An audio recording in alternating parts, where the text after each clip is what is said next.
السلام علیکم دوستو، امید ہے سب لوگ خیریت سے ہوں گے۔ اور یہ نیوز جو ہے وہ یہ والی یہ میں نے چٹکی کیوں بجائی، اور اللہ کرے یہ ایسی ہی خبر ہمیں سننے کو ملے۔ فائنلی سپریم کمیٹی جو ہے وہ کل کانفرنس کرنے جا رہی، press conference. Supreme committee Oman supreme committee کی پریس کانفرنس ہوگی کل جمعرات کے دن تاریخ 4 جون 2020 کو۔ اور اس سے پہلے آپ کو پتہ ہوگا بہت بڑے فیصلے ہو چکے ہیں۔ 27 مئی کو بدھ کے دن میٹنگ ہوئی تھی منسٹری آف ہیلتھ، باقی اتھارٹیز اور سپریم کمیٹی کی، جس میں لاک ڈاؤن ختم کرنے کا ڈیسیژن کیا گیا تھا اور بہت ساری اور ڈیسیژن کیے گئے تھے، لیکن سارے ڈیسیژن جو ہیں وہ اناؤنس نہیں کیے گئے۔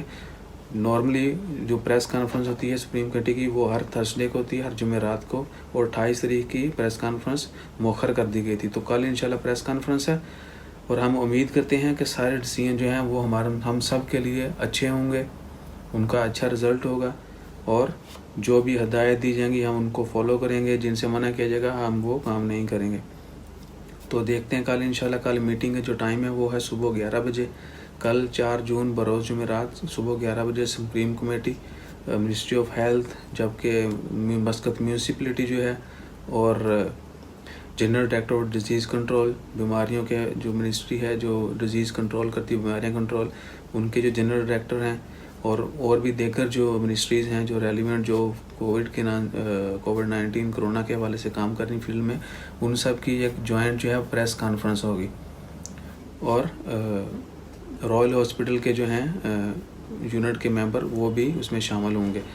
تو کل پریس کانفرنس میں دیکھتے ہیں کہ وہ اپنے پرانے فیصلے جو ہیں وہ اناؤنس کرتے ہیں، اور جو کل 2 جون کو جو ہے سلطان حاتم بن طارق کے ساتھ بھی سپریم کمیٹی کی میٹنگ ہوئی تھی، انہوں نے بھی کچھ فیصلے سنائے گئے تھے، اس میں بھی وہ بھی دیکھیں گے کہ مزید اس کی تفصیلات کیا ہیں۔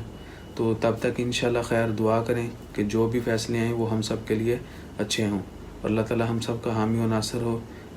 اور اپنا زیادہ سے زیادہ خیال رکھیں، دعا میں ضرور یاد رکھیے گا، چینل کو سبسکرائب کرنا مت بھولیے گا۔ مجھے دیں اجازت، اللہ حافظ۔